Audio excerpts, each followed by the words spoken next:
Shalom. Bien-aimés dans le Seigneur, hier on n'a pas pu diffuser notre émission à cause des soucis techniques. Cependant, nous restons convaincus que notre Dieu pourvoira très bientôt afin que nous puissions avoir des instruments plus adaptés pour exercer ce ministère dans de bonnes conditions. Je tiens aussi à souligner que nous avons lancé un appel de fonds pour soutenir une de nos sœurs qui exerce le ministère d'intercession depuis bientôt 20 ans. Celle par qui Dieu est passé pour faire beaucoup de choses et le temps ne nous permet pas de les souligner ici. Cependant, nous restons convaincus que vous allez faire preuve de bonne volonté afin que nous puissions soutenir notre sœur à sortir de cette condition difficile qui ne lui permet pas vraiment d'exercer ce ministère pour la gloire de Dieu. Il est vrai que chacun a ses propres soucis, mais par moments, il est aussi important d'exercer la miséricorde, l'un des 3 éléments les plus importants de la religion, afin de prouver notre fidélité à Dieu. La méditation de la journée a pour titre « Où est l'agneau ?» En effet, dans le livre de la Genèse 22, verset 7, Isaac reprit « Voici le feu et le bois, mais où est l'agneau pour l'holocauste ?» Cette question a connu des réponses éphémères et provisoires à travers l'histoire. Mais la vraie réponse, la réponse définitive, est venue plus de 2000 ans après par Jean-Baptiste. Il dit dans Jean 1, verset 29, « Voici l'agneau de Dieu qui a ôté le péché du monde. » Alléluia. C'est la plus grande réponse, la réponse la plus immuable à toute la création. Isaac disait, « Voici le feu et le bois, mais où est l'agneau ?» Il y avait le feu, mais il manquait quelque chose. Il manquait l'agneau de Dieu, ce qu'il a pourvu évidemment. Mais c'était une réponse éphémère à la grande question que Isaac a posée. Lisons dans Ézéchiel 46, verset 15. On offrira tous les matins l'agneau et l'offrande avec l'huile, comme holocauste perpétuel.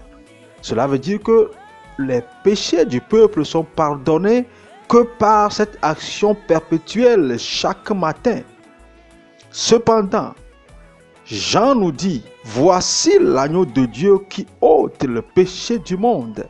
Dans le verset 36, il dit, ayant regardé Jésus qui passait, il dit, voilà l'agneau de Dieu. Voyons voir la particularité de cet agneau dans Hébreux 7, verset 27, qui n'a pas besoin encore, les souverains sacrificateurs, d'offrir pour ses propres péchés, ensuite pour ceux du peuple, car ceci, il l'a fait une fois pour tout, en s'offrant lui-même. Voilà la particularité de cet agneau.